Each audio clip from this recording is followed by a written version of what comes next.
wa aklar riba, makan riba. Hidup adalah tolong menolong. Bahasa kerennya take and give katanya, saling memberi dan saling menerima. Nabi mengajarkan man kuraba kurbatan min kurabid dunya karaballahu lahu kurbatan min kurabi yaumal qiyamah wallahu fi aunil abdi madamal abdu fi auni akhihi. Siapa yang meringankan beban dari beban-beban yang dirita seseorang di dalam kehidupan dunia, Allah akan meringankan bebannya daripada beban-beban yang harus dipikulnya di hari kiamat nanti. Wallahu fi aunil abdi madamal abdu fi auni akhihi. Allah senantiasa akan menolong seorang hamba selama hamba itu masih mau menolong saudaranya. Allah selalu akan menolong seorang hamba selama hamba itu masih mau menolong saudaranya. Apabila kita sudah berpangku tangan terhadap kesulitan orang lain, biasanya pun pada saat kita mendapat kesulitan, kita akan sulit juga memperoleh pertolongan. Nah, riba alias renten, kedoknya adalah menolong orang, tapi sama juga bulu buntutnya dilepas, palanya dicekek.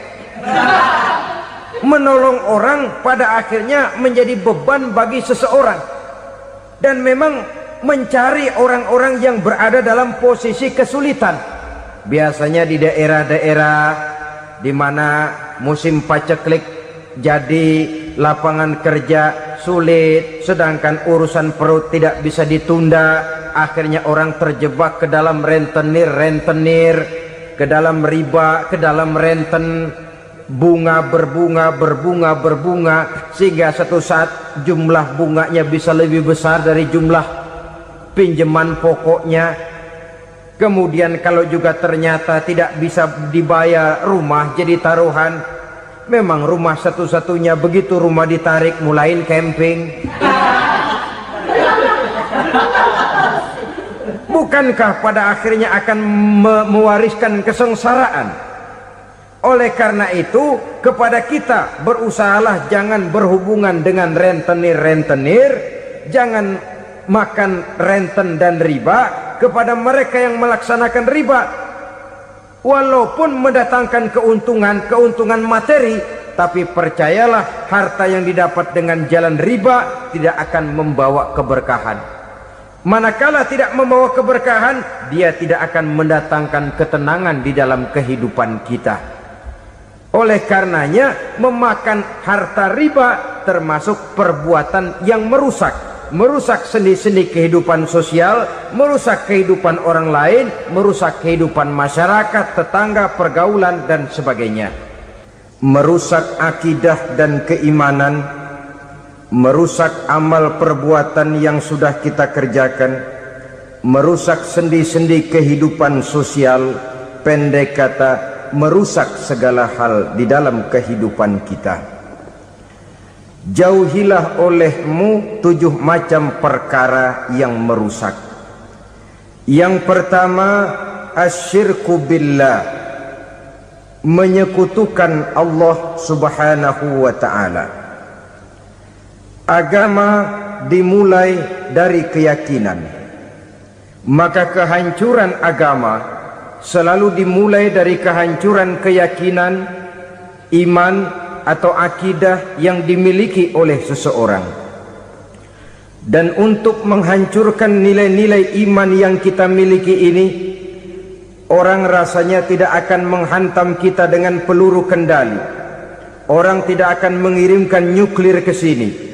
Orang tidak juga akan mengirimkan satuan militernya ke sini. Untuk menghancurkan nilai-nilai iman, dibanjiri kita dengan paham-paham yang merusak dan mendangkalkan akidah, baik ia bernama materialisme, baik ia bernama sekularisme, baik ia bernama banjirnya maksiat dan munkarat, baik ia bernama banjirnya peradaban dan kebudayaan yang menghancurkan moral daripada anak-anak kita. Sedikit demi sedikit melenturkan dan melunturkan nilai-nilai keimanan kita, untuk kemudian pada waktunya nilai iman itu akan bertukar dan berganti menjadi nilai syirik kepada Allah Subhanahu wa ta'ala. Atau pada sisi lain menjadikan yang selain Allah sebagai tujuan akhir daripada kehidupan kita. Sedangkan kita sama-sama maklum bahwa di dalam pandangan agama Islam, dosa yang tidak berampun, dosa yang terbesar, termasuk dalam kategori bapak moyangnya dosa, tidak lain adalah syirik, yakni menyekutukan Allah Subhanahu wa ta'ala. Pola penghancuran iman ini memang berstrategi. Ditawarkan kita kepada paham materialisme, paham kebendaan, di mana otak menempati urutan sebagai ranking pertama, Tuhan jatuh pada urutan kedua. Lalu menyusul kepada paham sekularisme, Allah dipisahkan dari seluruh kegiatan hidup ini, untuk pada gilirannya menjadikan yang selain Allah sebagai tujuan akhir daripada seluruh kegiatan hidup kita. Oleh karenanya, kewajiban menjaga nilai-nilai iman ini merupakan kewajiban yang mulia tetapi berat, tidak hanya untuk kita, tetapi juga bagaimana mewariskannya kepada anak-anak kita, generasi yang akan datang. Orang-orang tua bijaksana yang diceritakan di dalam Al-Quran, kalau sudah berpikir tentang anak-anaknya, pertanyaan yang paling mereka risaukan ialah, ma ta'buduna min ba'di.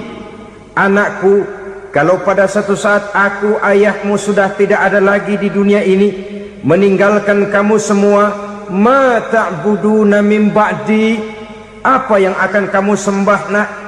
Jikalau sekarang ayahmu masih mau ke masjid, masih mau melakukan rukuk dan sujud, masih beribadah menyembah Allah Subhanahu wa ta'ala, kalau orang tuamu sudah tidak ada, ma ta'buduna min ba'di, masihkah engkau mau datang ke masjid?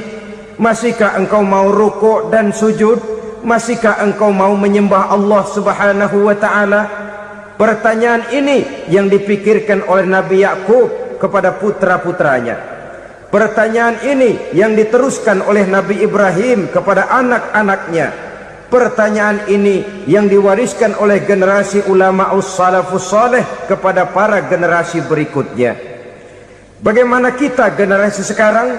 Kita orang-orang tua sekarang bukan berfikir ma ta'buduna min ba'di, malah yang kita fikirkan ma ta'kuluna min ba'di. Kalau bapak tidak ada nanti kamu makan apa nak? Perkara kamu nyembah apa, urusan nomor 18. Yang penting kamu nanti hidup bisa makan nak. Maka kita sibuk mewariskan harta kepada anak-anak kita. Kita sibuk mewariskan kebun dan tanah kepada anak-anak kita. Kita sibuk mewariskan pabrik kepada anak-anak kita, sementara kita lupa mewariskan intan yang paling mahal, mewariskan mutiara yang paling berharga, yaitu nilai iman kepada Allah Subhanahu wa ta'ala.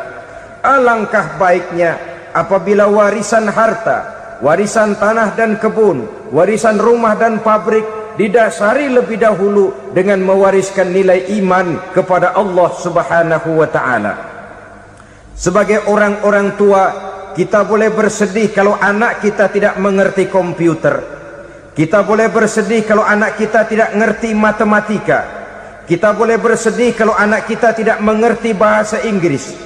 Tapi sewajarnya lebih bersedihlah kita orang tua jikalau mempunyai anak yang tidak kenal Allah sebagai Tuhannya, yang kemudian tidak mau rukuk dan sujud kepada Allah Tuhannya. Itulah kemalangan yang paling malang bila kita meninggalkan generasi yang tidak bertauhid kepada Allah Subhanahu wa ta'ala.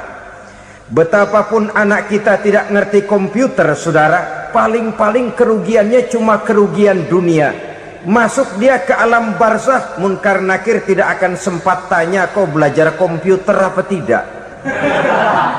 Kumpul dia di padang mahsyar, malaikat juga tidak akan tanya matematikamu nilainya berapa. Yang ditanya kau kenal Allah, kau rukuk dan sujud kepadanya, kau pernah datang ke masjid. Oleh karena itu sekali lagi, menjaga nilai iman tidak hanya untuk kita, tetapi juga mewariskannya kepada anak-anak kita, generasi yang akan datang. Sungguh kemalangan yang paling besar apabila kita meninggalkan anak-anak kita. Mereka kita tinggalkan lemah ekonominya, itu tidak baik. Mereka kita tinggalkan lemah otaknya, itu pun akan membuat mereka tertinggal oleh yang lain. Tapi yang paling celaka, jikalau kita tinggalkan mereka dalam kondisi lemah imannya, rapuh akidahnya, tidak baik dan tidak betul keyakinan hidupnya. Oleh karena itu Nabi berpesan, jauhilah 7 perkara yang merusak. Yang pertama, syirik kepada Allah subhanahu wa ta'ala, menyekutukan Allah baik dalam ucapan, dalam keyakinan ataupun dalam perbuatan. Ini perkara pertama yang termasuk 7 perusak besar di dalam kehidupan. Kalau sudah jatuh kita ke lembah syirik, bagaimanapun banyak kebaikan yang kita kerjakan, berjiwa sosial, bertangan pemurah, gemar menolong orang lain, kalau memang dasarnya syirik, maka seluruh kebaikan kita akan hancur, tidak akan ada nilainya dalam pandangan Allah subhanahu wa ta'ala. Dalam pandangan manusia mungkin kita dicatat sebagai orang sosial, gemar menolong orang lain, tidak berpangku tangan melihat orang yang mendapat kesulitan. Tapi oleh karena dasarnya syirik, dasarnya tidak mentauhidkan Allah, maka seluruh nilai kebaikan yang kita kerjakan tidak akan ada nilainya dalam pandangan Allah subhanahu wa ta'ala. Maka jagalah iman kita, jangan sampai dihinggapi penyakit syirik yang bagaimana kecilnya sekalipun. Sekali lagi, baik syirik dalam bentuk ucapan, syirik dalam bentuk keyakinan, sampai kepada syirik dalam bentuk perbuatan, kita berhindar kepada sifat-sifat yang sedemikian itu. Karena apa? Dalam satu ayat Quran Allah subhanahu wa ta'ala menjelaskan, innallaha la yaghfiru ayyushraka bih wa yaghfiru ma duna dzalika liman yasha. Allah tidak akan memberi ampun kepada orang-orang yang menyekutukannya, tapi Allah masih mau memberikan ampun kepada dosa-dosa yang selain itu bagi orang-orang yang dikehendakinya. Dosa selain syirik, apabila kita bertaubat, Allah masih mau mengampuni. Tapi kalau sudah jatuh ke tempat syirik, itu sudah dosa yang tidak berampun. Taubatnya tidak lain melepas syirik, kembali kepada tauhid, berkeyakinan bahwa hanya ada Allah subhanahu wa ta'ala, Tuhan satu-satunya, yang lam yalid walam yulad walam yakul lahu kufuwan ahad. Tidak beranak, tidak pula diperanakkan, dan tidak satupun yang dapat menyerupai Tuhan Allah subhanahu wa ta'ala. Saudara-saudara kaum muslimin rahimakumullah, bahwa kita di zaman sekarang memang tidak menyembah berhala, ya. Bahwa kita tidak berterang-terangan mengatakan Tuhan lebih dari satu, memang. Bahwa kita tidak berkeyakinan Tuhan itu punya anak atau diperanakkan, tentu. Tapi dalam perbuatan dan i'tiqad, kita kadang-kadang jatuh tanpa kita sadari ke tempat yang bernama syirik ini. Oleh karenanya, di zaman di mana teknologi makin canggih, di mana kemajuan pembangunan makin menjangkau berbagai aspek kehidupan, diperlukan keseimbangan antara kemajuan fisik material dengan kemajuan mental spiritual. Apabila tidak ada keseimbangan, yang terwujud tentulah kepincangan, yang diawali dengan pincangnya cara kita berpikir, sehingga pada akhirnya akan mengarah kepada pincangnya cara kita berbuat dan bertindak di dalam kehidupan kita.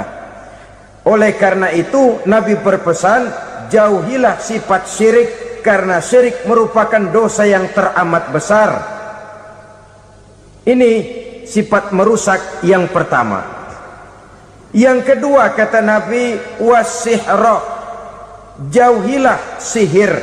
Sihir ini juga termasuk perkara yang merusak kehidupan. Kita semua sama-sama maklum bahwa sihir sebenarnya bukan persoalan baru. Sejak sebelum datang Islam, sihir itu sudah ada. Di zaman Yunani kuno, sihir ada. Di zaman Mesir kuno, di zaman Cina kuno, dan yang lain-lain yang serba kuno, sihir itu sudah ada. Bahkan para nabi pun, para rasul yang diutus oleh Allah Subhanahu wa ta'ala, senantiasa berhadapan dengan ahli-ahli sihir untuk menguji kebenaran dari misi yang mereka bawa. Sihir adalah perbuatan di luar kebiasaan yang bisa dikerjakan oleh ahlinya dengan bantuan jin atau setan. Hukum mempelajari sihir adalah haram, mengamalkannya lebih haram lagi. Sebab itu saudara-saudara, sihir merupakan perbuatan merusak yang harus kita jauhi. Ciri-ciri daripada perbuatan sihir, pertama, ia mengandung tipuan, bayangan khayal. Di zaman Nabi Musa misalnya, orang melihat tambang-tambang itu seperti ular. Nabi Musa melayangkan tongkatnya menjadi ular-ular besar yang memakan ular-ular kecil ciptaan tukang-tukang sihir Fir'aun tadi. Lalu sihir bisa terjadi dengan bantuan jin kafir atau setan. Kemudian ciri yang ketiga, sifatnya halus dan tersembunyi. Taruh kata ada seorang ahli sihir yang mempergunakan ayat-ayat Quran sebagai jompa-jampe, sebagai baca-bacaan, itu cuma sekedar kedok. Tujuannya tidak lain menjadikan agama sebagai ketok untuk membenarkan cara yang dimurkai oleh Allah Subhanahu wa ta'ala. Satu hadis yang diriwayatkan oleh Imam Bazar dan Tabrani, Nabi berpesan, "Laisa minna man tatayyara lahu au takahhana au tukuhhina lahu au sahira lahu." Tidak termasuk ke dalam golonganku, kata Nabi. Tidak termasuk umatku. Siapa mereka? Man tatayyara lahu, orang yang bertatoyur. Apa tatoyur itu? Dari kalimat toyaro, artinya terbang. Toir biasa diartikan dengan burung. Tatoyaro percaya kepada suara-suara burung. Man tatayyara lahu, mempercayai, meyakini dengan benar-benar kepada suara beburungan. Kan suka ada itu, nah bunyi burung tuh, maling liwat. Maling liwat, burung bunyi, maling liwat. Itu termasuk tatayyara lahu, percaya kepada suara burung. Kan aneh kalau suara orang nggak dipercaya, suara burung malah dipercaya. Ada ustadz ceramah, kiai ngaji, nggak mau didengerin, burung dengerin bener. Nah, suaranya dari sebelah mana? Belah kulon. Nah, itu tandanya ano. Habis dihitung-hitung. Itu termasuk tatayyara lahu. Au takahana, atau bertenung, au tukuhina, atau minta ditenungkan, au sahirolahu, atau melakukan perbuatan sihir atau minta disihirkan. Laisa minna, tidak termasuk ke dalam golonganku, kata Nabi. Sehingga dengan demikian saudara-saudara, menghadapi sihir dengan sihir sekalipun termasuk perbuatan yang tidak diajarkan oleh agama. Kita kan mempelajari sihir untuk jaga diri, tidak apa-apa. Yang dilarang mengamalkannya, dilarang juga mempelajarinya. Sebab orang kalau sudah mengetahui, biasanya lalu terangsang untuk mencoba. Kalau percobaannya berhasil, biasanya terangsang untuk coba lagi dan coba lagi. Pada akhirnya ketagihan, lalu beralih menjadi profesi, apalagi itu nanti bisa mendatangkan hasil uang. Saudara-saudara kaum muslimin rahimakumullah, kita manusia makhluk nyata, kita hidup di alam nyata, terikat oleh sunnatullah, causality. Oleh karenanya bagi kita keyakinan yang penuh, keikhlasan di dalam bertuhankan Allah, penyerahan diri sepenuhnya hanya kepadanya, itu sudah merupakan obat penangkal yang sangat ampuh agar kita tidak terkena penyakit-penyakit yang dibuat oleh setan dan para pembantunya. Sehingga beberapa ayat Quran mengajarkan, misalnya a'udzu bikalimatillahi tammati min syarri ma khalaq, atau bismillazi la yadurru ma'asmihi syai'un fil ardi wala fis sama, dengan menyebut nama Allah yang tidak bisa mendatangkan bahaya sedikit pun, dari baik yang datang dari langit maupun yang datang dari bumi. Jiwa yang kosong dari keyakinan yang penuh kepada Allah, jiwa yang penuh was-was dan ragu-ragu, itu yang mudah terserang oleh penyakit-penyakit yang dikerjakan oleh para tukang-tukang sihir, yaitu oleh setan dan seluruh para pembantunya.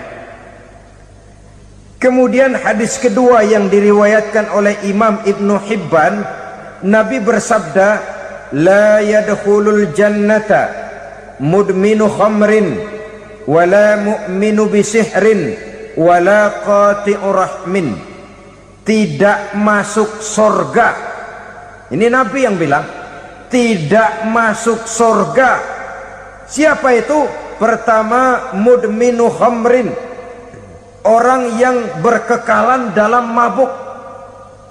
Selalu mudminun itu sudah menjadi perbuatan rutinnya, tidak kapok-kapoknya, teler seumur hidup. Mudminu khamrin, tidak masuk surga orang yang selalu bermabuk-mabukan. Yang kedua, wala mu'minu bisihrin, orang mukmin tapi main sihir. Ini juga oleh Nabi diperingatkan, tidak akan masuk surga orang mukmin tapi suka main sihir. Wala qati'u rahmin, dan tidak juga orang yang memutuskan silaturahmi. Tiga macam manusia yang diperingatkan Nabi tidak akan masuk surga: orang yang selalu mabuk, orang mukmin yang main sihir, dan orang yang memutuskan silaturahmi. Saudara-saudara kaum muslimin rahimakumullah. Lalu orang berkata, kenapa dilarang kita bersihir padahal Rasul sendiri kan punya mukjizat? Nah, kita memang harus membedakan antara mukjizat dengan sihir. Dalam kehidupan agama kita kenal ada yang namanya mukjizat, ada yang namanya karomah atau keramat biasa diucapkan, ada yang namanya maunah, ada yang namanya irhas, ada juga yang namanya sihir. Kesemuanya ini berbeda, saudara-saudara. Yang dinamakan mukjizat itu khusus untuk para rasul saja.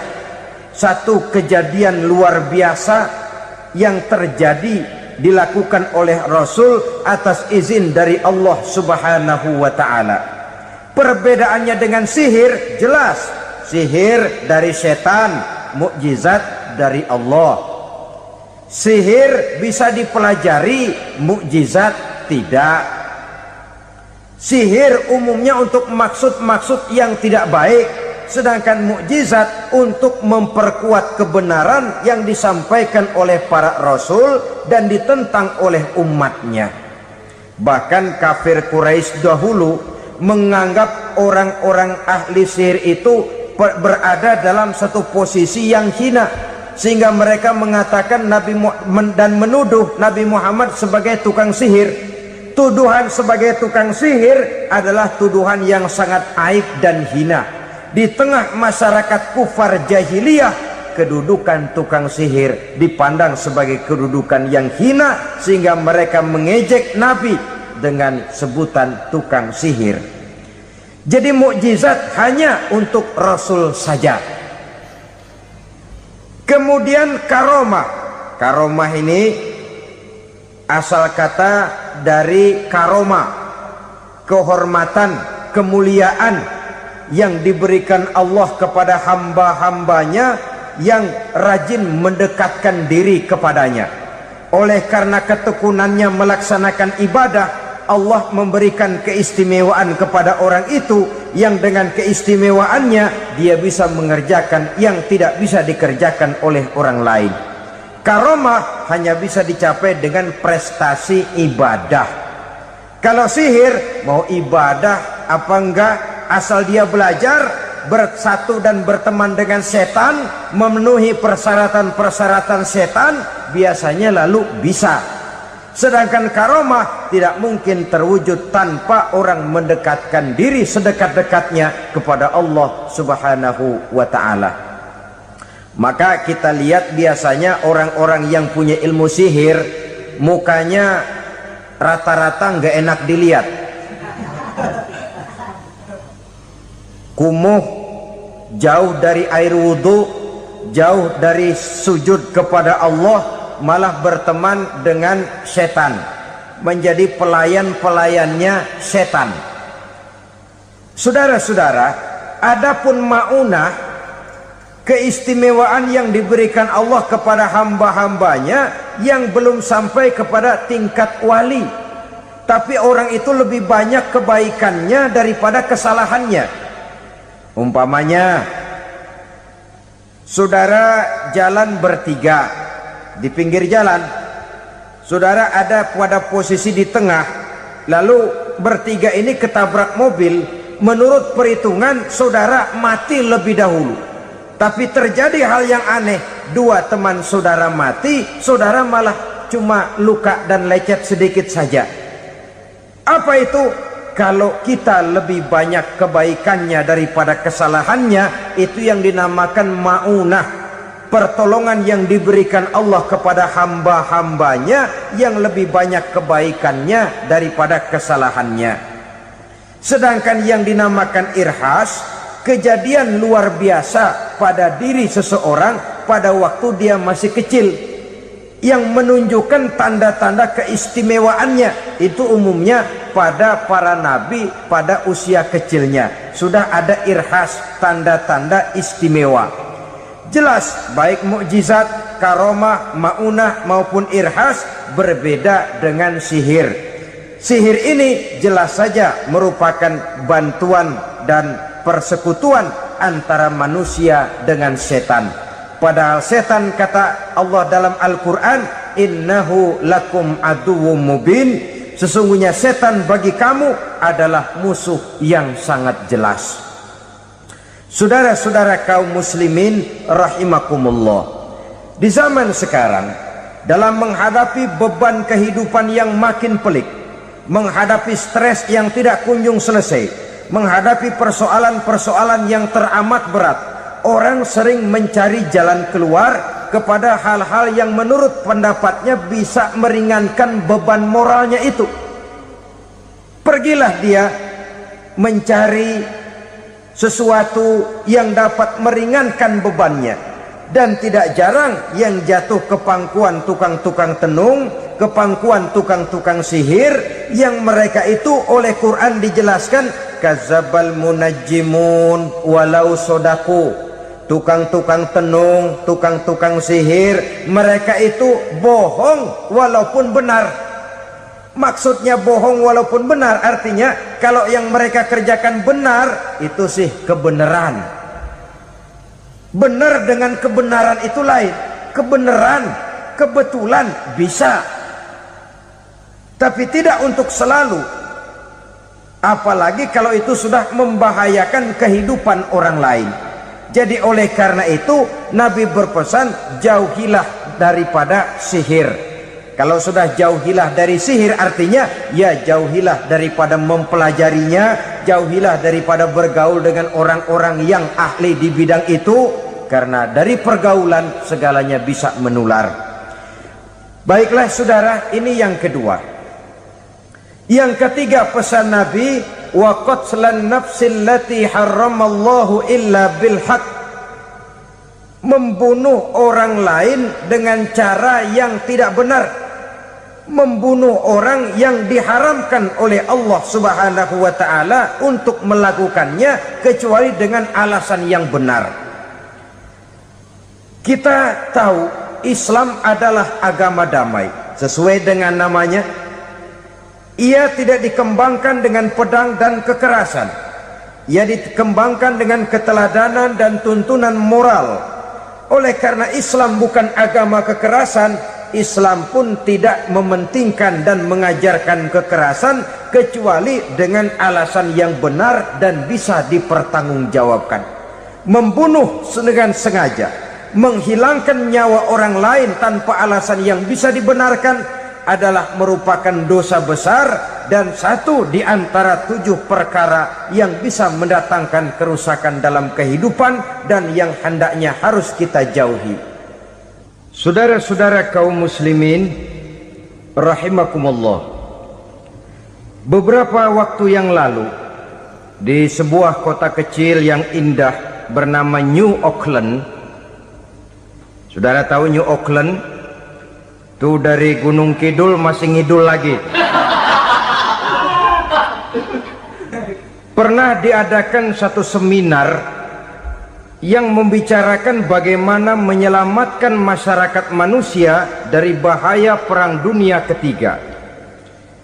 Diperkirakan kalau terjadi Perang Dunia Ketiga, manusia tidak akan tersisa.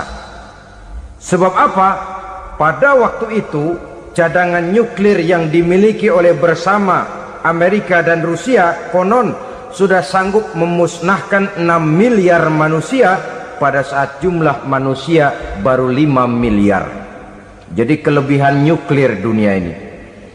Kalau terjadi Perang Dunia Ketiga, sulit manusia untuk tersisa.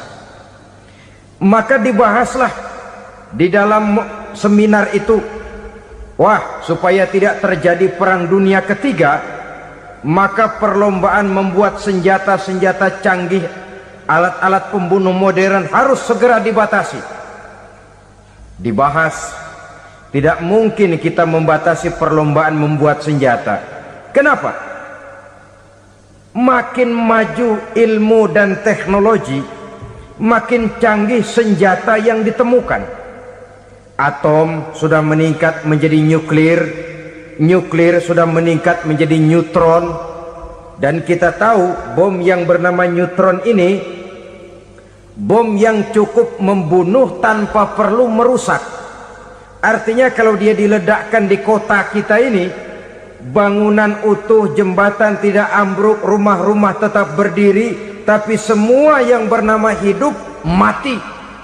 Itu katanya lebih sopan dari bom atom. Sebab kalau si atom ini sudah membunuh, merusak pula. Neutron cukup membunuh saja tanpa perlu merusak. Jadi majunya senjata-senjata teknologi sebagai akibat yang logis dari kemajuan ilmu pengetahuan ini tidak bisa kita batasi.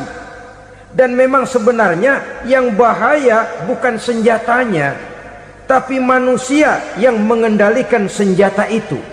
Mereka kembali kepada prinsip the man behind the gun. Bukan senjatanya yang bahaya, tapi manusia yang mengendalikan senjata itu yang bahaya. Walaupun senjatanya modern, katakanlah model M16 umpamanya, kalau yang mengendalikannya orang beriman, insya Allah aman.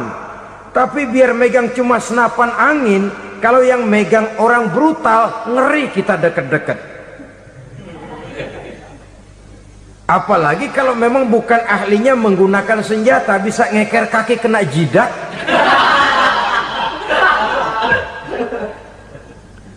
Mereka kembali kepada prinsip lama yang tetap baru, bukan senjatanya yang harus dibatasi, manusia yang mengendalikan senjata itu yang perlu dibicarakan. Nah, kalau begitu, agar manusia tidak mempergunakan senjata sewenang-wenang, apa yang harus kita lakukan? Ya, manusianya harus bermoral. Ya, tapi moral yang mana? Di dunia ini banyak ajaran tentang moral. Itu pun mudah saja. Di sini kan kita undang saja ahli dari berbagai agama, untuk membicarakan konsep perdamaian menurut agamanya masing-masing. Baik, setuju itu, setuju.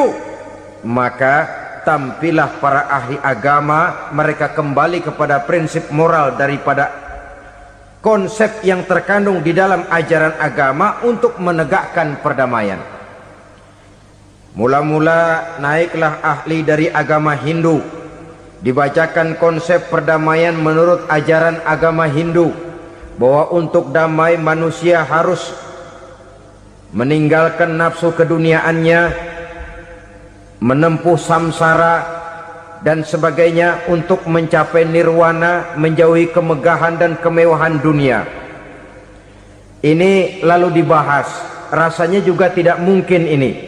Kemudian dari agama Nasrani, bahwa untuk damai manusia harus menciptakan sifat kasih sayang. Kalau ditampar pipi kiri, berikan pipi yang kanan. Kalau diberikan selendang, berikan baju. Nanti orang kasihan, lalu dia tidak akan nampar lagi. Ketika ini dibahas, ternyata rasanya pun tidak mungkin bisa diterima. Karena apa? Di zaman sekarang orang ditampar pipi kiri, dikasih pipi kanan, bukan kasihan, gemes. Damai belum tentu, bonyok udah jelas. Lalu ketika dibacakan konsep perdamaian menurut Quran, di mana disampaikan ayat wa jazaa'u sayyi'atin sayyi'atun misluha faman afa wa aslaha fa ajruhu 'ala Allah. Balasan terhadap satu kejahatan adalah kejahatan yang seimbang, tetapi barang siapa yang memberi maaf dan mencari jalan damai, itulah yang terbaik dan akan mendapat pahala dari Allah Subhanahu wa ta'ala. Kamu tidak salah ditampar pipi kirimu, tampar lagi pipi kirinya sekeras dia menampar pipi kirimu. Nanti orang tidak mau menampar kita karena dia tahu kalau dia tampar kita, dia akan menderita tamparan sekeras dia menampar kita. Akan terjadilah prinsip saling hormat menghormati, tidak saling ganggu, tidak saling usil, tidak saling jahil. Atas dasar ini perdamaian bisa ditegakkan. Mereka bisa menerima konsep ini, tapi kemudian seminar ditutup tanpa satu keputusan resmi. Kenapa? Terus terang mereka kagum dengan konsep Islam, tapi sentimen lama terhadap nilai-nilai Islam telah menutup mata mereka untuk menerima kebenaran dari ajaran Al-Quranul Karim. Saudara-saudara kaum muslimin rahimakumullah, kembali kita kepada persoalan pokok. Roh adalah dari Allah, dia akan kembali kepada Allah, milik mutlak dari Allah. Tidak pantas kita merampasnya dari orang lain. Tidak wajar kita menghilangkannya tanpa alasan yang dibenarkan oleh agama. Di zaman sekarang, akibat persaingan hidup yang makin tajam, lapangan kerja yang makin sulit, tensi ekonomi yang makin tinggi, atau karena nilai moral yang makin rendah, atau juga karena rapuhnya pegangan orang kepada agama, nyawa rasanya sudah sedemikian murahnya. Berbagai kasus membuat berdiri bulu roma kita. Ada mayit, ada manusia dipotong 6, dicincang macam kambing. Ada yang dipotong 5, ada yang dipotong 13, dikardusin, dibuang ke tempat sampah. Inna lillahi wa inna ilaihi raji'un. Gejala apa ini? Kanibalisme. Manusia sudah demikian sadisnya, manusia sudah sedemikian buasnya, sehingga sesama manusia diperlakukan seperti hewan. Padahal hewan sendiri belum pernah macan makan macan, bagaimanapun buasnya macan. Belum pernah serigala memakan serigala, bagaimanapun brutalnya serigala. Tetapi manusia makan manusia di zaman sekarang kadang jadi kenyataan dalam kehidupan kita. Kadang persoalannya remeh saja, soal uang 200 perak, pisau bicara, nyawa melayang. Soal rokok sebatang, celurit bicara, nyawa melayang. Soal-soal yang sama sekali tidak prinsip, begitu mudah kita menghilangkan nyawa orang lain. Padahal Nabi pernah memperingatkan, apabila dua orang muslim sudah berkelahi dan berbunuh-bunuhan, al-qatil wal maqtul finnar, yang membunuh dan yang terbunuh dua-duanya neraka. Sahabat heran, ya Rasul, kalau yang terbunuh, kalau yang membunuh masuk neraka itu sih wajar, tapi yang terbunuh kenapa neraka juga? Beliau menjawab, dua-duanya sudah punya niat untuk saling membunuh. Niatnya itu yang diponten. Yang terbunuh cuman lagi apes aja, keduluan dia. Umpama tidak terbunuh, pasti dia yang akan membunuh. Oleh karenanya al-qatil wal maktul, yang membunuh dan yang dibunuh finnar, dua-duanya masuk ke dalam neraka. Islam menghormati kehidupan, tidak hanya terbatas kepada sesama muslim, orang-orang yang berlainan agama pun yang mau hidup berukun, damai, berdampingan dengan umat Islam, jiwa mereka, darah mereka dilindungi oleh nilai-nilai Islam yang disebut dengan kafir zimmi ini. Mengganggu mereka sama saja dengan mengganggu aku, kata Nabi. Jadi oleh karena itu, sayangilah sesama. Kehidupan adalah anugerah Allah, bukan wewenang kita untuk mencabutnya dari orang lain, bukan wewenang kita untuk merampas dan menghilangkannya dari orang lain. Apa yang tidak enak terjadi pada diri kita, begitu pula lah apabila terjadi pada diri orang lain. Sehingga Nabi mengatakan, la yu'minu ahadukum hatta yuhibba li akhihi ma yuhibbu li nafsihi. Belum dikatakan beriman seseorang kamu apabila dia belum mencintai saudaranya seperti ia mencintai dirinya sendiri. Apa yang enak dirasakan oleh orang lain, enak juga dirasakan oleh dia. Mengukur orang lain dengan diri sendiri. Kalau orang lain tanpa salah saya fitnah, kalau saya tanpa salah difitnah orang, enak apa enggak? Enggak, orang lain juga begitu. Kalau orang lain tanpa salah saya tempeleng kepalanya, enak apa tidak? Tidak. Orang lain juga begitu. Yang tidak enak terjadi pada diri kita, tentu tidak enak juga kalau terjadi pada orang lain. Mengukur orang lain dengan diri sendiri, sehingga tidak timbul sifat egois, tidak menari di atas bangkai orang lain, tidak mendirikan kebahagiaan di atas untayan air mata orang lain. Sehingga dengan demikian saudara-saudara, dia bisa menghormati kehidupan, menghormati orang lain sebagaimana dia ingin dihormati. Inilah perbuatan ketiga yang merusak, membunuh orang lain dengan yang diharamkan Allah tanpa alasan yang benar. Yang ketiga. Kemudian yang keempat, perbuatan merusak wa aklar riba, makan riba. Hidup adalah tolong menolong. Bahasa kerennya take and give katanya. Saling memberi dan saling menerima. Nabi mengajarkan, man kuraba kurbatan min kurabid dunia karaballahu lahu kurbatan min kurabi yaumal qiyamah. Wallahu fi aunil abdi madamal abdu fi auni akhihi. Siapa yang meringankan beban dari beban-beban yang dirita seseorang di dalam kehidupan dunia, Allah akan meringankan bebannya daripada beban-beban yang harus dipikulnya di hari kiamat nanti. Wallahu fi aunil abdi madamal abdu fi auni akhihi. Allah senantiasa akan menolong seorang hamba selama hamba itu masih mau menolong saudaranya. Allah selalu akan menolong seorang hamba selama hamba itu masih mau menolong saudaranya. Apabila kita sudah berpangku tangan terhadap kesulitan orang lain, biasanya pun pada saat kita mendapat kesulitan, kita akan sulit juga memperoleh pertolongan. Nah, riba alias renten, kedoknya adalah menolong orang, tapi sama juga bulu buntutnya dilepas, palanya dicekek. Menolong orang pada akhirnya menjadi beban bagi seseorang.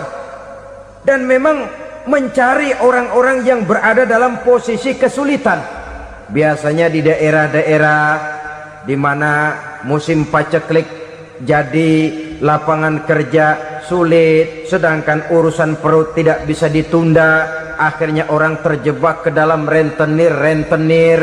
ke dalam riba, ke dalam renten, bunga berbunga sehingga satu saat jumlah bunganya bisa lebih besar dari jumlah pinjaman pokoknya. Kemudian kalau juga ternyata tidak bisa dibayar, rumah jadi taruhan. Memang rumah satu-satunya, begitu rumah ditarik mulain camping. Bukankah pada akhirnya akan mewariskan kesengsaraan?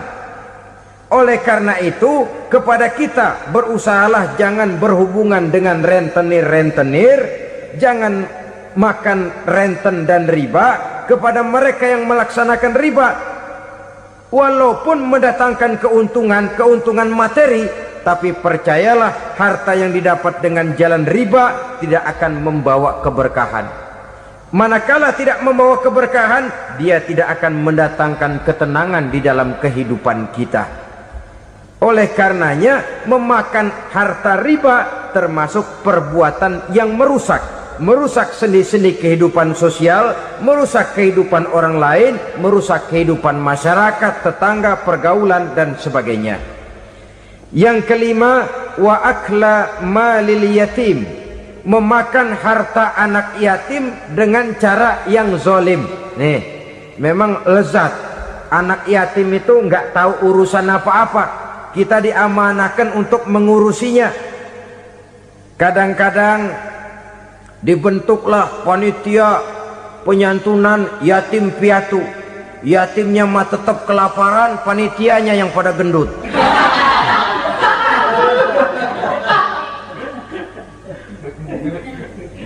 Padahal memakan harta anak yatim termasuk perbuatan dosa besar, dan menjantuni yatim merupakan perbuatan mulia. Nabi mengatakan, ana wa kafilul yatim kahataini yaumal qiyamah. Aku dan orang-orang yang menyantuni anak yatim seperti dua jari ini pada hari kiamat nanti. Dekat sekali. Jikalau ingin di hari akhir nanti dekat dengan Rasul, bersahabatlah dengan anak-anak yatim. Jadilah pengurus anak-anak yatim. Bangunlah panti-panti asuhan yatim. Pada saat bapak ibunya meninggal, kitalah yang menjadi orang tuanya. Bahkan sedemikian besar perhatian Islam terhadap anak-anak yatim ini, sehingga Quran memberikan peringatan, ara'aital ladzi yukadzibu bid-din fadzalikal ladzi yad'ul yatim wa la yahuddu ala ta'amil miskin. Tahukah kamu siapa orang yang mendustakan agama, beragama tapi dianggap dusta, salatnya dusta, puasanya dusta karena agamanya sudah berdusta. Siapa mereka?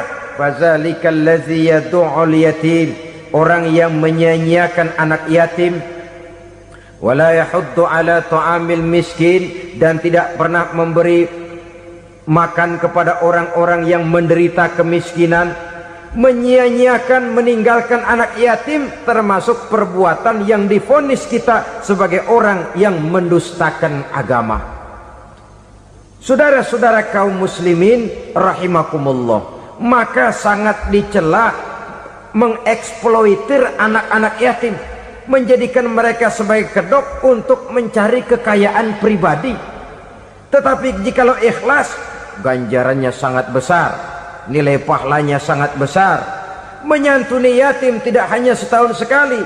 Kalau Muharram pakai istilah lebaran yatim, dibentuklah panitia, diberilah beras, uang 45.000 rupiah, alhamdulillah. Tapi jangan lupa, si yatim tidak hidup cuma satu hari. Dia tidak hidup cuma di bulan Muharram saja, dia hidup 12 bulan dalam setahun.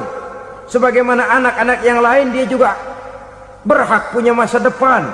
Dia juga berhak menikmati bangku sekolah. Dia berhak mengenyam arti dan makna pendidikan. Dia berhak membekali diri dengan ilmu dan pengetahuan seperti halnya anak-anak yang lain. Maka kita yang diberikan keluasan oleh Allah, ingatlah itu. Bersahabatlah dengan anak-anak yatim, santuni mereka. Perkara setahun sekali di bulan Muharram, alhamdulillah, itu bagus bin Thayyib alias baik. Tapi tentu dan tentu sekali lagi, si yatim tidak hanya hidup di bulan Muharram. Dia hidup 12 bulan dalam setahun. 24 jam di dalam sehari. Oleh karenanya menyia-nyiakan mereka pada saat posisi kita memang mampu akan memojokkan kita dalam satu posisi di mana kita dianggap sebagai orang yang mendustakan agama, memakan harta anak yatim dengan cara yang zolim. Bapaknya udah meninggal, kebunnya lebar, anaknya dikelecehin. Nah, dah kamu nggak usah pusing, nanti saya yang ngurus. Akhirnya bukan ngurus, nguras. Si yatim mungkin tidak tahu bahwa dia disia-siakan, haknya diambil, miliknya dizolimi. Tapi Allah yang akan membalasnya dengan seadil-adilnya. Maka makan harta anak yatim biasanya balasannya tokcer bin paten. Nggak banyak selang tempo itu, nggak percaya cobain dah. Nyobain aja kan nggak bayar, umpama memakan harta anak yatim dengan cara yang zolim, ganjarannya biasanya kontan. Kenapa? Ratapan si miskin, untayan air matanya, jeritan kepedihan hatinya, membuka pintu langit, permohonannya diijabah, getaran hatinya didengarkan oleh Allah, maka balasannya biasanya kontan, spontan, tidak menunggu waktu terlalu lama. Itu di dunia, belum lagi di akhirat nanti. Bukankah dalam riwayat Mi'raj diceritakan Nabi melihat di neraka itu orang perutnya sebesar rumah? La haula wala quwata. Itu perut kayak rumah, bagaimana jalannya tuh orang? Dan memang gak jalan, diseret-seret oleh malaikat di neraka itu. Hancur perutnya, amburadul itu perut. Berantakan isinya, dibulatkan lagi, diseret lagi, hancur lagi, dibulatkan lagi. Sampai Nabi tanya, orang itu begitu berat siksanya kenapa ya Jibril? Itu Muhammad, waktu di dunia dulu rakus banget makan harta anak yatim. Begitu vonisnya, begitu menyedihkan nasibnya di akhirat. Tapi di dunia pun ketidakberkahan itu sudah membayangi kehidupannya. Oleh karena itu, kepada saudara-saudara yang mendapat titipan anak yatim, berbahagialah, karena semulia-mulia rumah adalah rumah yang di dalamnya ada anak yatim yang disantuni. Sehina-hina rumah adalah rumah di mana di dalamnya ada anak yatim yang disia-siakan. Begitu kata Nabi kita. Rumah yang paling mulia dalam pandangan Allah, rumah yang di dalamnya ada anak yatim yang disantuni.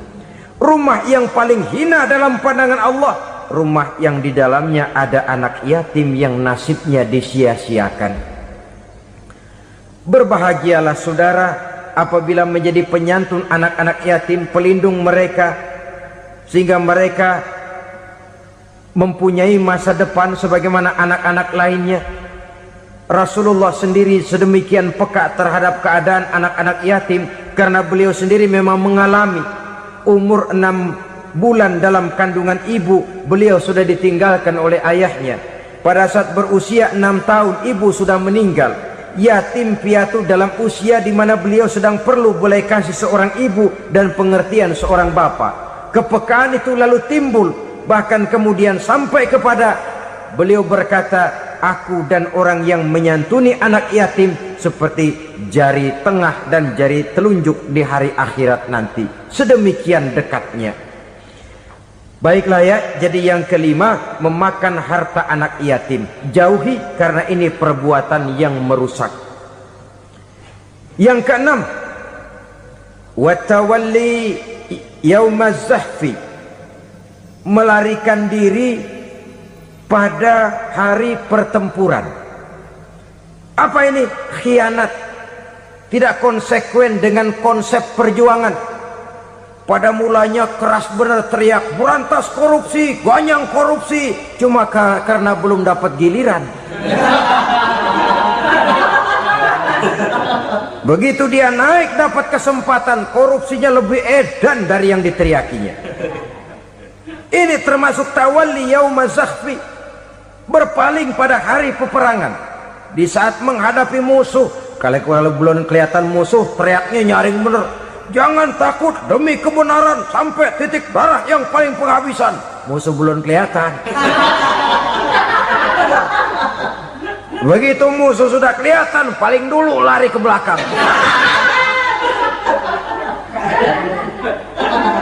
Kalau diajak berjuang ada saja alasannya.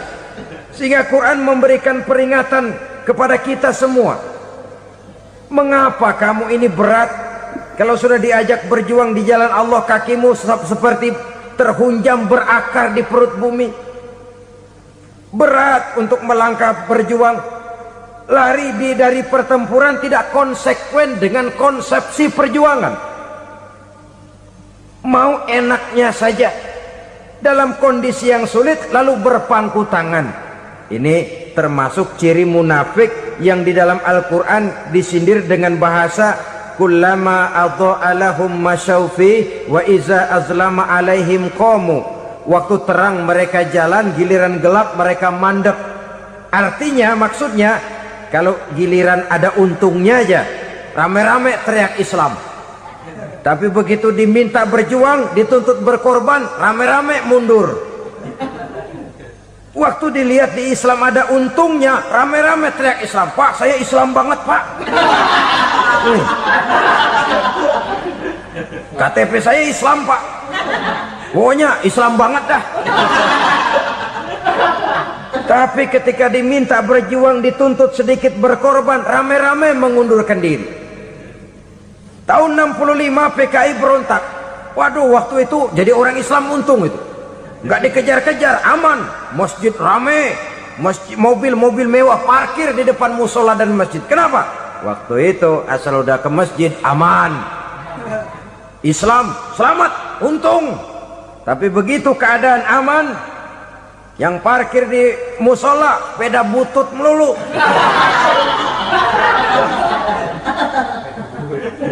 Waktu terang mereka jalan, waktu gelap mereka berhenti. Assalamualaikum warahmatullahi wabarakatuh. Alhamdulillahi rabbil alamin. Wa bihi nasta'inu ala umurid dunya waddin.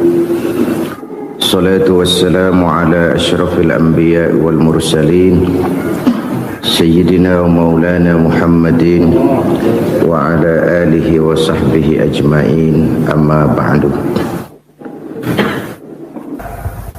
Pada pertemuan kali ini secara khusus kita akan membicarakan tentang puasa ini. Kita akan mulai dari yang pertama, puasa sunnah. Sebagaimana yang kita maklum, sunnah adalah satu perbuatan yang apabila kita kerjakan berpahala, tapi apabila kita tinggalkan tidak merupakan dosa. Hanya saja ia merupakan barometer dan ukuran daripada orang-orang yang cinta kepada sunnah itu sendiri. Ada banyak jenis puasa-puasa sunnah ini. Yang pertama, puasa sunnah di bulan Muharram. Rasulullah sallallahu alaihi wasallam bersabda, afdalus siyami ba'da Ramadan syahrullahil Muharram wa afdalus salati ba'dal faridah salatul lail. Diriwayatkan oleh Muslim dari Abi Hurairah. Puasa yang paling utama sesudah puasa Ramadan tidak lain adalah puasa di bulan Muharram, dan solat yang paling afdol sesudah solat yang wajib adalah solat pada sepertiga malam yang akhir. Puasa di bulan Muharram merupakan puasa sunnah dan mempunyai nilai yang sangat besar dalam pandangan Allah Subhanahu wa ta'ala. Buat mereka yang mampu melaksanakan puasa sunnah di bulan Muharram ini, boleh melaksanakannya selama 10 hari. Hari yang pertama, boleh juga 3 hari saja, atau setidak-tidaknya 1 hari daripada bulan Muharram. Yang kedua, puasa 10 hari daripada bulan Zulhijjah. Karena bulan Zulhijjah ini memang termasuk bulan yang dimuliakan oleh Allah Subhanahu wa taala. Pertama, di sana ada hari Tarwiyah, ada hari Arafah, ada hari kurban, ada talbiyah, ada pelaksanaan haji dengan segala manasiknya. Maka puasa sunnah di bulan Zulhijjah merupakan amalan yang sangat utama dan besar pahalanya dalam pandangan Allah Azza wa Jalla. Sebagian ulama menjelaskan, man shoma hazihil ayyam akramahullahu bi asyri asya'in. Siapa orang yang melaksanakan ibadah puasa sunnah pada hari-hari 10 di bulan Zulhijjah ini, Allah Subhanahu wa taala akan memuliakannya dengan 10 macam perkara. Saudara, ini keuntungannya. Yang pertama, orang yang puasa di hari-hari 10 bulan Zulhijjah diberikan al-barakah fi umrihi, diberikan keberkahan pada umurnya. Setiap kita ingin memperoleh umur yang berkah. Umur yang berkah itu yang bagaimana? Apa yang jumlahnya panjang? Mungkin. Tetapi yang jelas, umur yang berkah ini adalah umur yang bisa dipertanggungjawabkan di hadapan Allah Subhanahu wa taala. Artinya, umur yang diisi penuh dengan kebajikan, umur yang diisi dengan segala macam kegiatan ibadah, dan umur yang dengan demikian sungguh pun kita sudah mati, jasad terkubur dalam tanah, nama kita akan tetap hidup, dikenal orang oleh karena kebajikan yang kita kerjakan. Saya kira akan lebih merupakan azab ketimbang nikmat kalau orang diberikan umur panjang tapi hanya untuk menumpuk-numpuk dosa saja. Kan lebih baik mana? Umur pendek banyak pahala, umur panjang banyak dosa. Lebih baik mana? Saya yakin yang paling baik tentu umur panjang banyak pahala. Paling sial umur pendek dosa melulu. Sudah diberikan umur pendek tidak seberapa, dosa berlipat ganda. Itu kalau orang kampung bilang tekor namanya. Rugi. Umur pendek hanya untuk menumpuk-numpuk dosa. Boleh jadi kalau umat-umat zaman dulu, saudara, mereka diberikan umur panjang. Nabi Adam, kita tahu Nabi Adam itu 2000 tahun umurnya. Nabi Nuh 950 tahun. Umatnya ya rata-rata segitu itu. Nah, kalau mereka misalnya punya umur 800 tahun, lalu 200 tahun mereka melakukan dosa, kan masih punya restan 600 tahun untuk taubat. Karena umurnya diberikan jatah panjang. Kita ini oleh Allah Subhanahu wa taala, umat Nabi Muhammad ini umurnya pendek-pendek. Kalau nyontoh Nabi 63 tahun saja. Kalau diberikan 70 tahun umur kita sekarang, itu sudah dapat jatah lebih 7 tahun. Alhamdulillah bahwa Allah memberikan saat-saat, waktu-waktu, tempat-tempat yang punya nilai istimewa, sehingga umur yang pendek ini bisa bernilai panjang, nilai ibadahnya bisa bernilai pahala seperti umat yang berumur panjang dahulu itu. Karena itu manfaatkan umur dengan baik, dan salah satu keberkahan daripada umur akan datang dengan melaksanakan ibadah puasa sunnah. Ini yang pertama. Yang kedua, az-ziyadatu fi malihi, berikan tambahan hartanya, menjadi orang kaya. Kaya apa? Kaya hati setidak-tidaknya. Karena dengan tekun dan rajin melaksanakan ibadah puasa, yang segera tertanam dalam jiwa seseorang merasakan cukup di dalam kehidupan. Itulah dia orang yang paling kaya, orang yang hidupnya paling cukup. Kalau orang sudah merasa cukup dalam hidupnya, maka itulah dia orang yang kaya.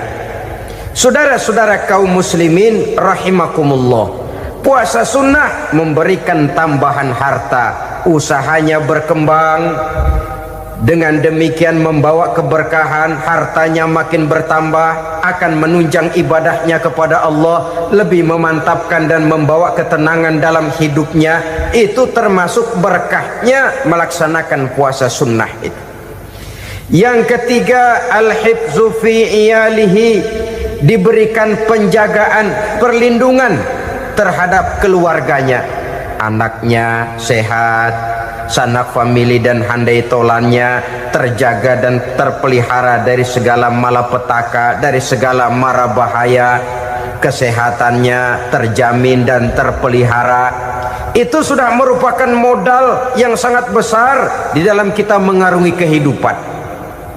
Sebab rasanya sulit untuk bahagia, duit kita banyak sekali, usaha kita selalu mendatangkan untung yang berlipat ganda, tapi sebentar-sebentar anak kita sakit, yang ampek, yang korengan, yang kena musibah, ndak tak karu-karuan sakit, berobat sampai jutaan rupiah. Itu kan sudah tidak membawa kebahagiaan. Uang masuk yang begitu banyak jumlahnya, habis akhirnya untuk berobat saja. Sebenarnya hitung-hitung ya seri-seri juga. Usaha berhasil, duit banyak, habis untuk berobat. Lah sama juga saudara-saudara. Jadi dengan demikian, biar duit kita banyak, asal keluarga pada sehat saja, udah enak bener itu. Duit banyak, ekonomi cukup, keluarga sehat, nikmat rasanya menjalani kehidupan ini. Yang kiamat sudah duit kagak barang seperak, keluarga ampek semua. Kiamat sudah. Saudara hadirin yang saya hormati, jadi yang ketiga, Allah memberikan pemeliharaan terhadap keluarganya. Satu kali orang dipelihara Allah, tidak satu kekuatan pun yang bisa mencelakakan. Satu kali orang disengsarakan Allah, tidak satu tenaga pun yang mampu menyelamatkannya. Itulah sebabnya perlindungan Allah, pemeliharaan Allah terhadap diri dan keluarga sangat kita perlukan di dalam kehidupan ini. Dengan melaksanakan ibadah puasa, kita mendekatkan diri kepada Allah. Dengan dekat kepada Allah, maka Allah pun dekat kepada kita. Sehingga dalam hadis qudsi dikatakan, ta'arraf ilallahi firraha ya'rifka fi syiddah. Ingatlah kepada Allah di waktu kamu senang, agar Allah ingat kepada kamu di waktu kamu susah. Yang kita laksanakan kadang-kadang sebaliknya. Waktu susah kita ingat Allah, waktu senang kita lupa Allah. Akhirnya nanti pada waktu kita melarat, kebelangsak, susah dan sebagainya, pertolongan tidak akan datang kepada kita. Benar, ta'aruf ilallah firraha ya'rifka fi syiddah. Ingatlah kepada Allah di waktu kamu susah, ingatlah kepada Allah di waktu kamu senang, agar Allah ingat kepadamu di waktu kamu mendapat kesusahan. Umumnya watak manusia memang kalau sudah dapat susah, ingat kepada Allah. Waktu duduk, waktu berbaring, sambil tidur, dalam segala keadaan Allah disebutnya, Allah dimintakan pertolongannya. Tapi dikala dia berada pada posisi di atas angin, merasa senang, bahagia, Allah terlupakan. Saudara-saudara kaum muslimin, itu yang ketiga. Yang keempat, at-takfiru li sayyiatihi. Orang yang melaksanakan puasa sunnah itu diampuni segala dosa dan kesalahan yang telah dilakukannya. Dan yang kelima, at-tad'ifu li hasanatihi, diberikan balasan yang berlipat ganda dari segala kebaikan yang dikerjakannya. Satu berbalas 7, 7 bisa berbalas 10, 10 masih berbalas 100, masih ditambah dengan wallahu yudha'ifu liman yasha. Allah melipat gandakan pahala orang-orang yang dikehendakinya. Maka carilah satu kebaikan yang apabila kita kerjakan, dosa akan dihapus dan nilai pahalanya menjadi berlipat ganda.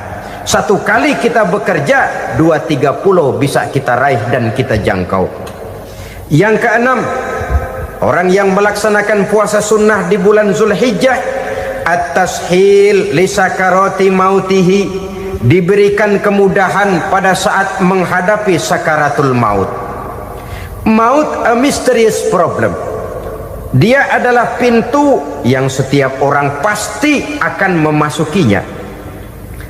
Bahwa mati adalah mati, itu semua kita tahu.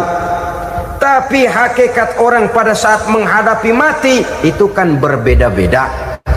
Ada yang matinya itu gampang sekali, persis orang tidur saja, tidak nampak gelisah, tidak bikin susah yang hidup, tidak gelimpangan di tempat tidur, persis seperti orang mau tidur saja. Ada yang sulit sekali menghadapi sakaratul maut, gelimpangan di tempat tidur, bikin bingung orang yang nunggu. Kadang-kadang seperti kerbau digorok lehernya. Saudara-saudara, sulit menghadapi sakaratul maut. Oleh karena itu Rasulullah sallallahu alaihi wasallam sering beliau itu kalau berdoa membaca Allahumma hawin alayya fi sakaratil maut. Ya Allah, mudahkan saya di dalam menghadapi sakaratul maut. Rasulullah saja, saudara, orang yang ibadahnya paling banyak, orang yang hatinya paling bersih, orang yang akhlaknya paling luhur, masih berdoa semacam ini. Mohon dimudahkan oleh Allah agar mudah menghadapi sakaratul maut. Apalagi kita, terus terang kita ini paling-paling kelas muhtalid, bangsa sama pahala mau sama dosa doyan. Lebih perlu lagi menghadapi sakaratul maut, sehingga apabila malaikat maut datang menjemput nyawa kita, dimudahkan, jangan dibikin sulit, supaya mudah. Jadilah orang baik-baik. Biasanya kalau banyak yang mati, malaikat maut juga kali main-mainin dulu tuh orang, utak-atik, ditakut-takutin dan segala macam. Saudara hadirin yang saya hormati, maka menghadapi sakaratul maut ini merupakan kunci. Apakah seseorang bisa husnul khatimah atau bisa su'ul khatimah? Salah satu jalan untuk memudahkan diri menghadapi sakaratul maut, melaksanakan puasa sunnah di bulan Zulhijjah ini.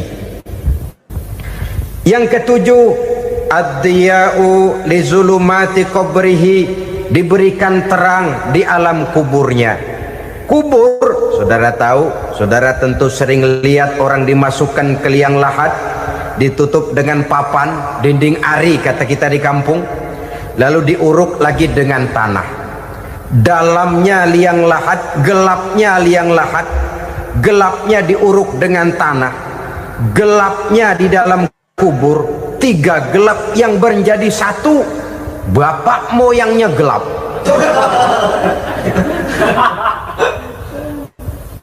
Puasa sunnah ini merupakan terang di alam kubur kita nanti.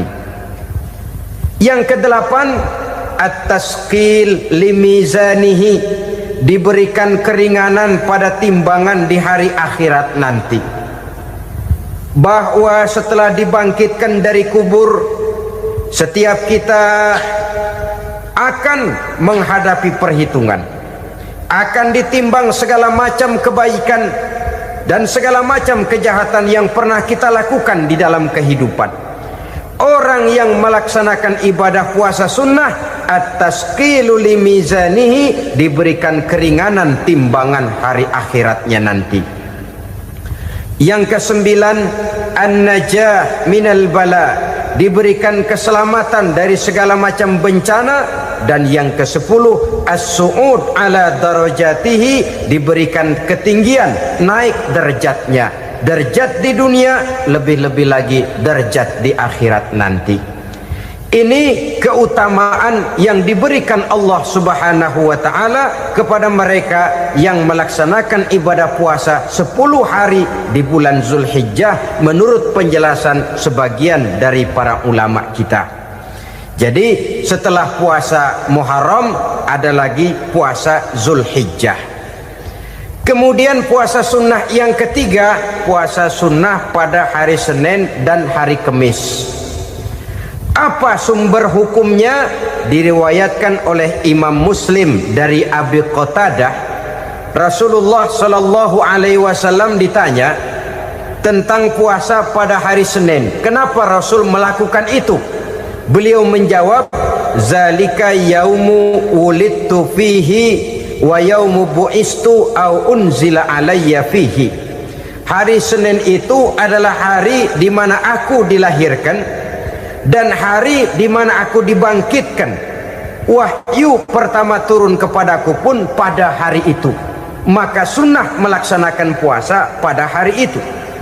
Adapun hari Kamis, ada hadis yang diriwayatkan oleh Imam Turmuzi dari Abi Hurairah, Nabi bersabda, tu'radul a'malu yaumul isnaini wal khamisi fa uhibbu an yu'radu amali wa ana sha'im. Disetor amal setiap manusia pada hari Senin dan pada hari Kamis. Maka aku ingin, kata Nabi, agar pada saat amalku disetor itu aku sedang puasa. Jadi malaikat itu menurut riwayat ini mencatat dan menyetorkan catatan amalan seseorang pada hari Senin, hari Kamis. Tiap hari Senin amalan kita disetor oleh malaikat. Catatan terakhir tentu yang sedang kita kerjakan, sehingga yang masuk daftar, saya tinggalkan orang ini, dia sedang puasa, karena naik catatan amalnya pada hari Senin. Kamis diangkat lagi, catatan paling akhir, saya tinggalkan orang ini, dia sedang puasa. Itu makna fa uhibbu ayyurada amali wa ana shaim. Aku senang kalau pada saat amalku disetor, catatan paling akhir aku lagi puasa. Satu keistimewaan. Alangkah celaka tiap amalan disetor kita sedang berbuat jahat. Senin, Kamis, teler, mabok, judi. Tiap amalan disetor, catatan akhirnya saya tinggalkan si fulan lagi teler. Laporan Senin. Kamis laporan lagi, saya tinggalkan si fulan lagi mirip kartu. Saudara hadirin yang saya muliakan, alangkah jeleknya catatan kita. Oleh karena itu sunnah puasa pada hari Senin dan hari Kamis. Ini amalan sunnah, saudara-saudara. Dan oleh karena ini amalan sunnah, sebagian ulama memberikan penjelasan, walaupun lupa niat, kalau sudah malam itu lupa niat, boleh niatnya sudah siang puasa sunnah ini, dengan catatan dari pagi belum makan apa-apa. Malam saudara lupa, tahu-tahu ingat ini hari Senin, ini hari Senin, dah jam 10, niatlah jam 10 itu, sah puasanya asal dari pagi belum makan apa-apa. Tapi kalau sudah dapat 2 piring baru niat jam 10, itu lain, ngojek namanya. Jadi puasa sunnah yang ketiga, puasa pada hari Senin dan hari Kamis. Yang keempat, puasa jenis sunnah yang keempat, puasa 6 hari di bulan Syawal. Diriwayatkan oleh Imam Muslim dari Abi Ayyub bahwa Nabi bersabda, man shoma ramadhana summa atba'ahu sittan min Syawal kana kasyamid dahri. Barang siapa yang berpuasa di bulan Ramadan kemudian diikutinya dengan 6 hari di bulan Syawal, maka dia seolah-olah seperti orang yang berpuasa 1 abad lamanya. Allahu Akbar. Demikian besar keuntungannya. 6 hari di bulan Syawal sama dengan orang yang berpuasa 1 abad lamanya. Ini fadailul a'mal, saudara-saudara. Jangan diartikan karena menang sudah puasa 6 hari bulan Syawal, Ramadan tahun depannya lantas nggak puasa. Kenapa? Ukurannya sudah 1 abad.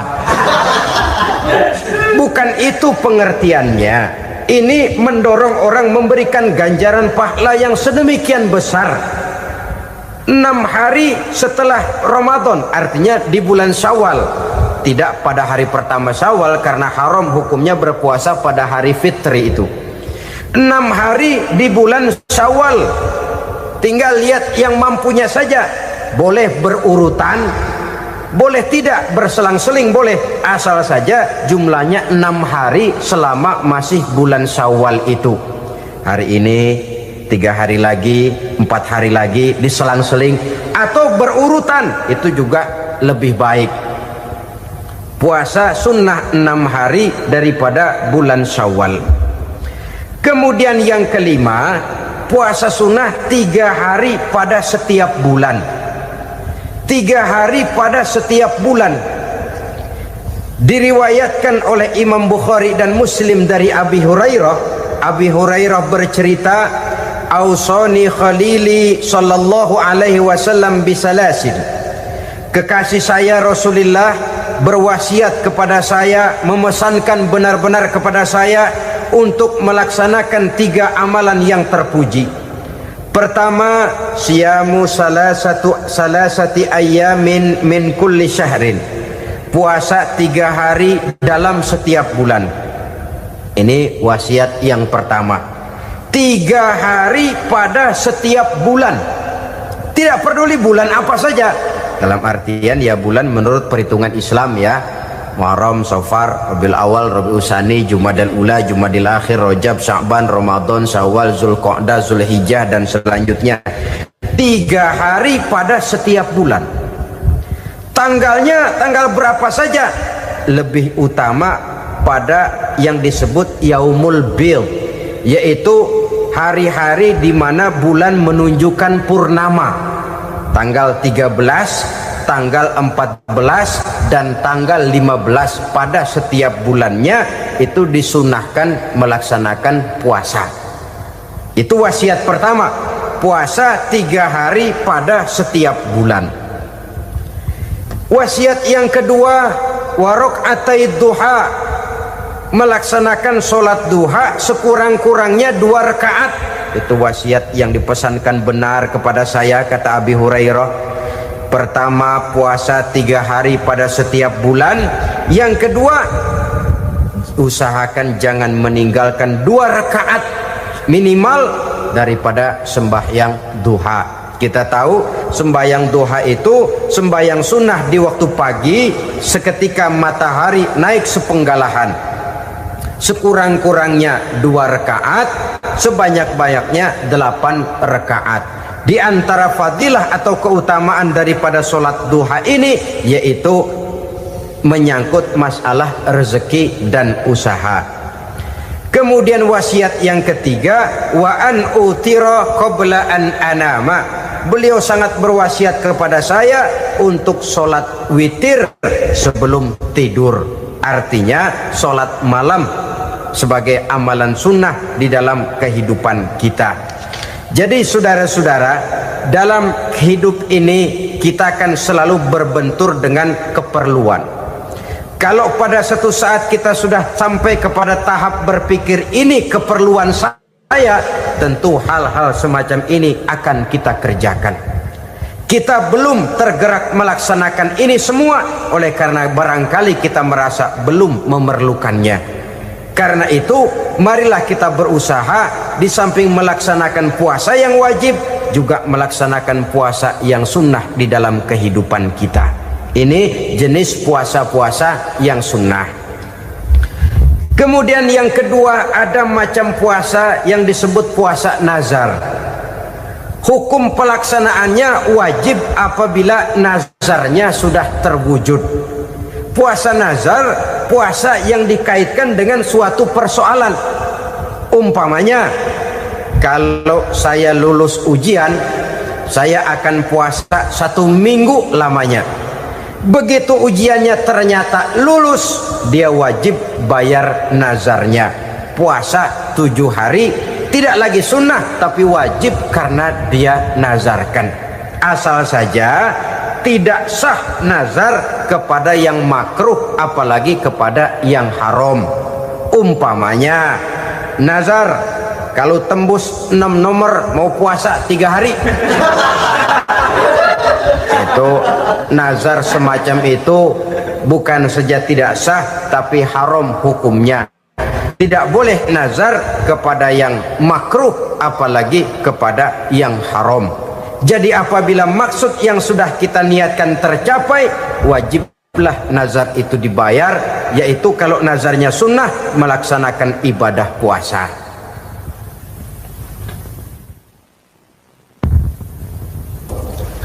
Jenis puasa yang ketiga kita kenal dengan puasa wajib, dan ini kita laksanakan pada bulan suci Ramadan. Tentang teknis pelaksanaan ibadah puasa di bulan Ramadan sudah pernah saya bicarakan pada pertemuan tentang Ramadan dan Idul Fitri.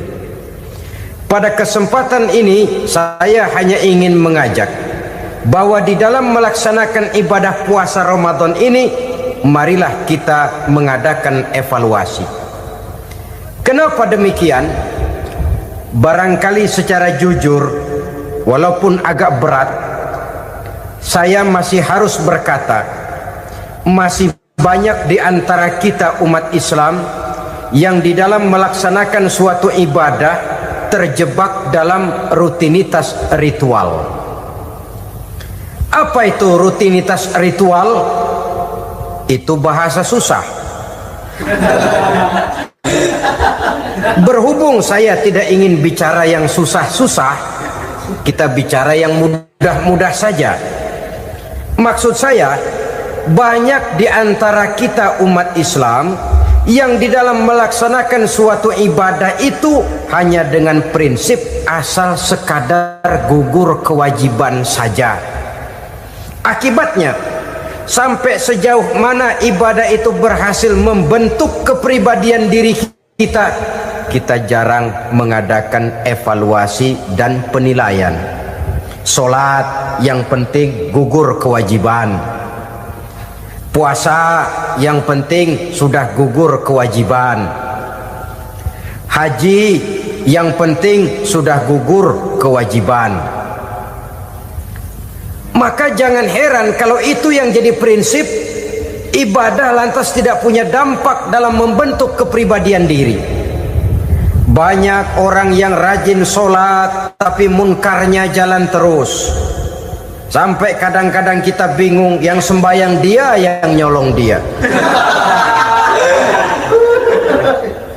Puasanya kelihatannya tekun tapi tidak punya kepekaan sosial. Sama yatim piatu bersifat masa bodoh, sama fakir miskin malah gemes.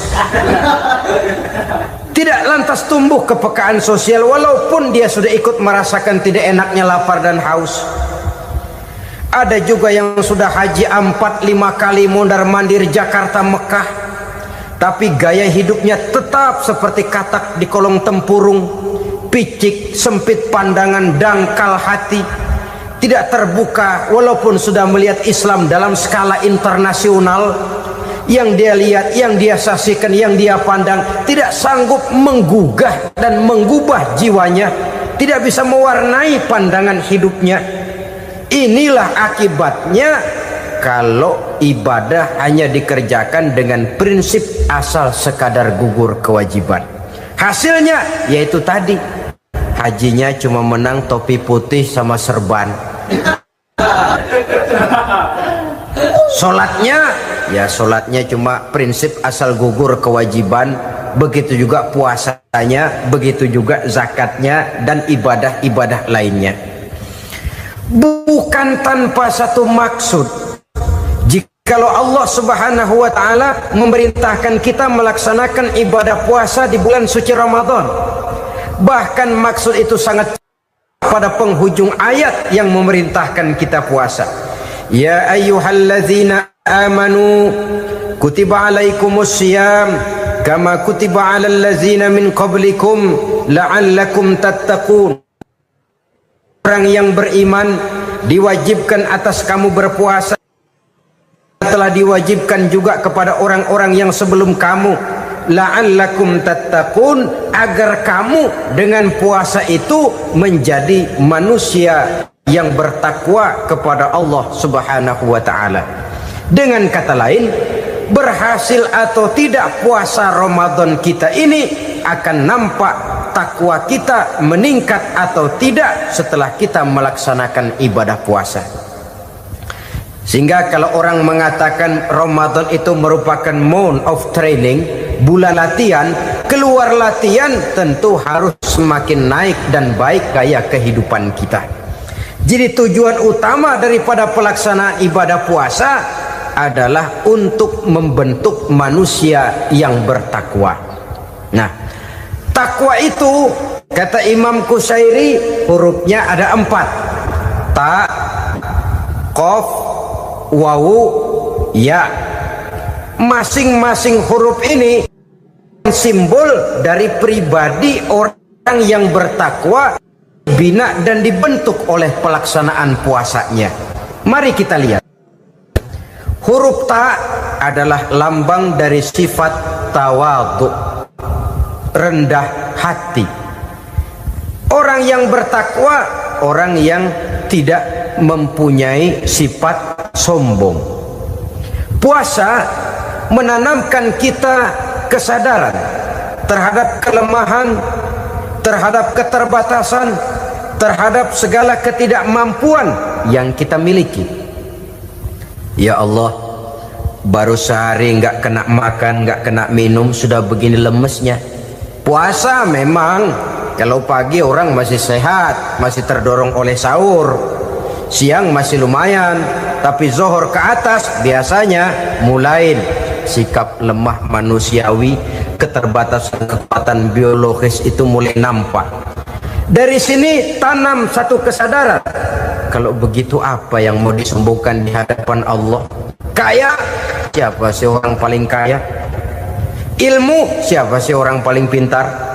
Pangkat, siapa sih orang paling tinggi jabatannya? Dari sifat semacam ini lahir introspeksi, rasa mawas diri, timbul sifat tawaduknya, rendah hatinya, tidak melonjak menjadi angku dan sombong lantaran sedikit kemampuan dan kekuatan yang dimilikinya. Lalu untuk sikap yang lebih jauh, terwujudlah, terbentuklah apa yang dinamakan stabilitas temperatur batin. Orang tetap konstan menjaga nilai-nilai idealisme yang pernah dimilikinya.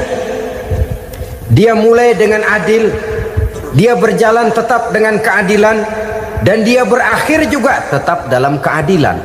Jangan mulainya adil, tengahnya setengah adil, di akhirnya malah zolim sama sekali. Ini tidak punya stabilitas temperatur batin. Kan banyak orang begitu toh. Mulanya benar, belakangan mau benar sendiri. Mulanya sudah rela berkorban buat kepentingan orang banyak, belakangan malah selalu mengorbankan kepentingan orang banyak. Waktu di bawah rajin baca ayat kursi, dapat kursi lupa ayat. Stabilitas temperatur batin, tertipu oleh perasaan seolah-olah situasi dan kondisi sudah serba memungkinkan, sudah serba menguntungkan. Orang yang dibentuk pribadinya oleh pelaksanaan ibadah puasa, dia sadar apapun keberhasilannya, apapun kedudukannya, apapun nilai kekayaannya, itu cuma sebagian kecil sekali dari apa yang ada pada zat Allah Subhanahu wa ta'ala. Hati tidak takabur, sesuai dengan namanya takabur dari kalimat takabbaro ya takabbaru, membesar-besarkan diri. Orang yang suka membesar-besarkan diri, orang yang tidak yakin bahwa dirinya orang besar, lalu dibesar-besarkan dirinya. Sebenarnya itu sudah satu sikap di mana dia tidak percaya kepada diri sendiri. Dirinya sebenarnya bukan apa-apa, cuma ingin dianggap besar, lalu dibesar-besarkan. Takabbur namanya. Puasa sekali lagi melatih kita menanamkan kesadaran akan kelemahan dan keterbatasan kita sebagai makhluk. Itu sikap tawadhu. Fir'aun, saudara tahu Fir'aun, lama-lama dia jadi raja, lupa diri dan lupa daratan, melonjak menjadi angku dan sombong sampai kepada puncak kekurang ajarannya, memproklamirkan dirinya menjadi Tuhan. Hitler juga begitu. Pendeknya orang manakala tidak ada kesadaran tentang dari mana segalanya berasal dan kemana segalanya akan kembali, dia mudah out of control. Kalau sudah out of control, maka dia akan melakukan perbuatan yang melampaui batas. Itu yang pertama. Jadi orang takwa, orang yang rendah hati, salah satu tujuan daripada pelaksanaan ibadah puasa menanamkan sikap rendah hati. Dari sikap rendah hati ini yang timbul lalu apa? Kepekaan sosial. Kalau saya puasa, saya sudah merasakan bagaimana tidak enaknya lapar. Saya sudah merasakan bagaimana tidak enaknya haus. Tapi bagaimanapun saya lapar cuma sebentar, saya haus cuma sebentar. Selesai maghrib lapar saya hilang, haus saya hilang. Bagaimana yatim piatu, orang-orang tua jompo yang perlu santunan, orang-orang miskin yang terkapar di kolong-kolong jembatan, yang tiap hari merasakan perasaan seperti ini tanpa tahu kapan hidup dan nasibnya akan berubah. Tidur beratapkan langit, berselimut koran. Kalau demikian saya ini beruntung. Kalau demikian apa yang bisa saya lakukan untuk mereka? Kepekaan sosial ini lalu timbul dalam apa yang orang sekarang namakan solidaritas, kesetiakawanan sosial. Hidup tidak hanya untuk kepentingan diri dan perutnya sendiri saja, tapi mau menolong, mau membantu orang yang memang memerlukan bantuan dan pertolongan itu sendiri.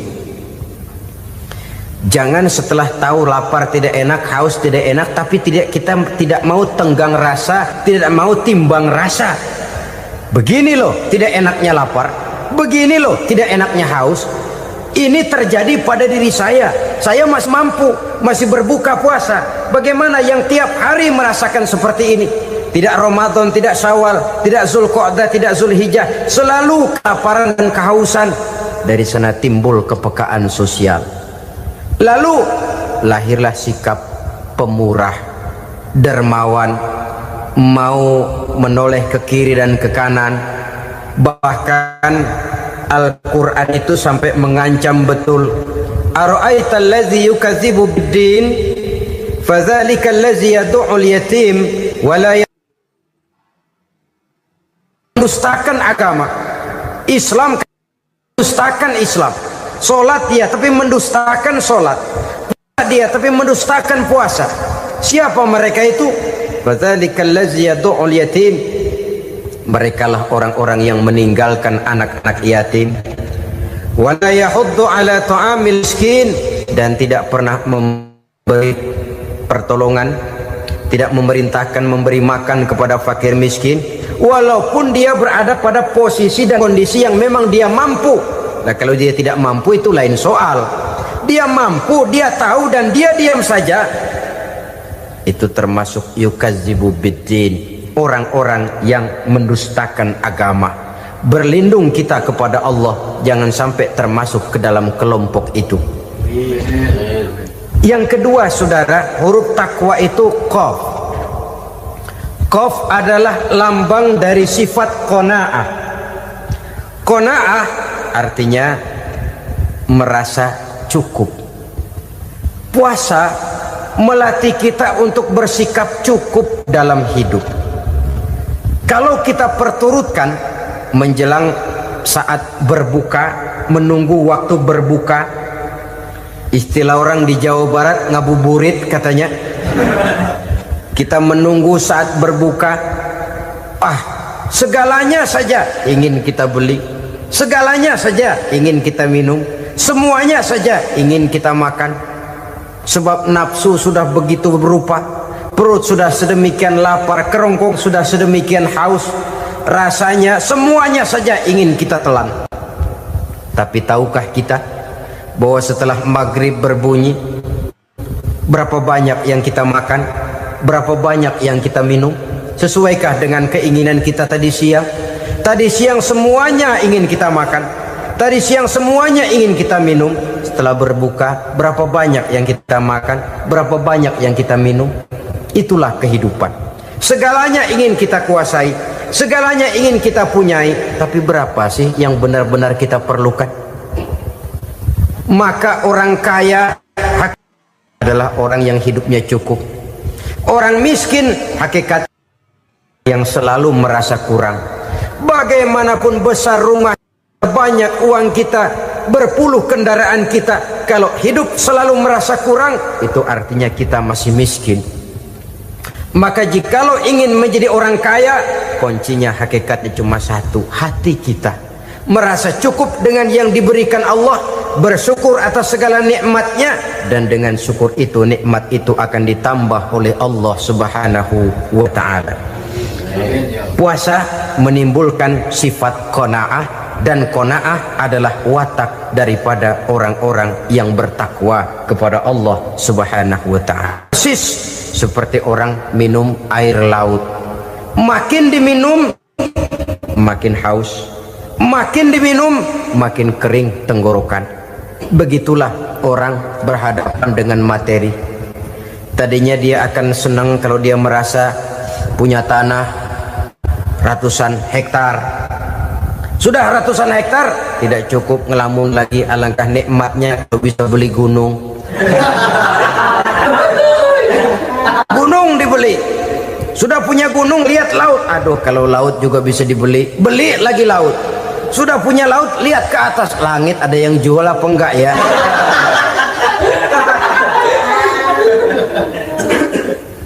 Seperti orang berhadapan dengan air laut yang makin diminum makin membuat kita haus dan makin kering tenggorokan ini. Maka itu harus dihentikan. Sikap untuk menghentikan itu tidak lain adalah dengan sifat qanaah itu tadi, merasa cukup dengan apa yang diberikan Allah, mensyukuri nikmatnya. Itu yang kedua. Yang ketiga, pada kalimat takwa ada huruf wawu. Wawu adalah simbol dari sifat wara dengan ain. Wara, orang yang terpelihara dirinya baik dari yang syubhat, lebih-lebih dari yang haram. Syubhat, saudara tahu, barang yang remeng-remeng. Tapi sungguh pun remeng-remeng, kira-kira prosentasenya 70-30. 70% haram, 30% kemungkinan halalnya. Maka yang syubhat lebih baik dijauhi daripada diambil. Orang yang punya kepribadian wara, dirinya terpelihara, jangankan dari yang haram, dari yang syubhat saja dia sanggup menjaga dan memelihara dirinya. Oleh karena itu saya heran kalau orang di bulan Ramadan dia sanggup menjaga diri di waktu siang dari jenis makanan yang halal, dari jenis minuman yang haram. Ada tahu nganggur di meja siang, enggak dia makan. Ada air teh nganggur di meja siang, enggak dia makan. Padahal itu jenis makanan dan minuman yang halal. Tapi ketika datang maghrib, dia berbuka dengan makanan yang dibeli dari uang yang dihasilkan dengan cara yang haram. Bukankah itu sesuatu yang terbalik? Bukankah dengan demikian sudah tidak lagi menimbulkan sikap yang bisa memelihara dan menjaga kepribadian diri? Orang yang membiasakan diri terpelihara dari yang syubhat apalagi yang haram, maka baik yang dipakainya, yang diminumnya, yang dimakannya terdirilah dari barang-barang yang baik yang dihalalkan oleh agama. Wara. Kemudian yang keempat, pada huruf kalimat takwa ada huruf yakin. Huruf ya simbol dari sifat yakin. Orang yang puasa dibentuk kepribadiannya mempunyai satu keyakinan yang tangguh, dan keyakinan adalah ciri daripada orang yang takwa. Kita lihat yang dipanggil melaksanakan ibadah puasa ini kan iman. Karena memang sulit untuk melaksanakan puasa kalau tidak iman yang jadi dasar. Setidaknya seperti sudah pernah saya sampaikan, ibadah puasa ini memang sulit terkena penyakit show. Kalau kita sholat barangkali terangsang karena kelihatan orang lain. Kalau kita pergi haji mungkin jadi sugesti karena orang banyak tahu. Kalau kita bayar kita jadi terangsang karena banyak orang lihat. Tapi kalau sudah puasa, puasa itu kan yang tahu cuma kita dan Allah saja. Ya, kita sholat, orang lain lihat, kita jadi rada semangat. Kita pergi haji, orang lain banyak ngantar, kita semangat. Kita bayar zakat, orang lain banyak saksikan, kita bersemangat. Tapi kita puasa, siapa yang mau nyaksiin kita puasa? Siapa yang mau memuji kita puasa? Siapa yang mau menyanjung kita puasa, itu cuma urusan kita dan Allah. Oleh karenanya, dasar daripada pelaksanaan ibadah yang harus mencedik tenggorokan segalanya jadi nikmatan. Tidak ada kerja yang lebih indah selain kerja yang didasarkan kepada satu keyakinan bahwa yang kita kerjakan itu adalah sesuatu yang benar. Dalam hal ini sesuatu yang diperintahkan oleh Allah Subhanahu wa taala kepada kita. Saudara-saudara kaum muslimin rahimakumullah.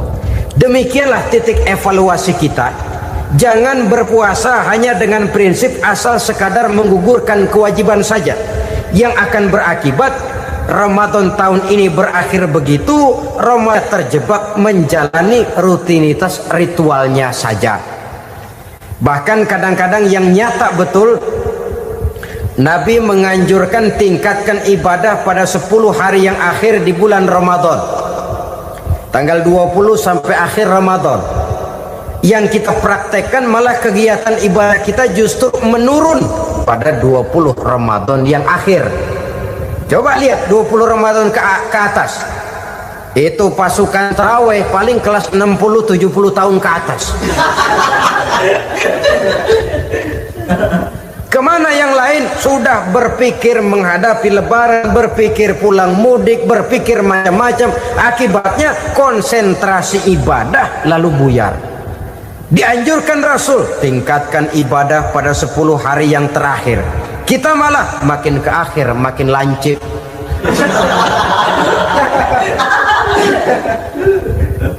Saudara-saudara kaum muslimin rahimakumullah, kita terjebak oleh sesuatu yang sementara, oleh sesuatu yang bersifat kulit, lalu meninggalkan isinya.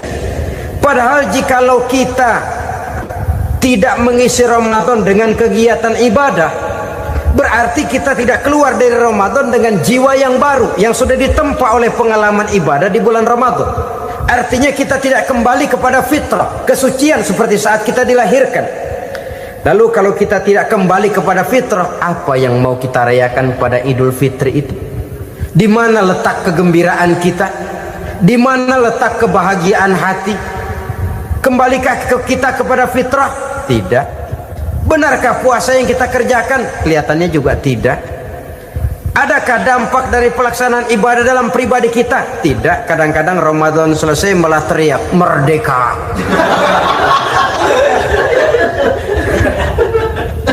Kalau tadinya Ramadan dia merasa terhalang, mau keluar siang, mau makan siang, bulan puasa, mau minum siang, bulan puasa, mau gandengan, bulan puasa.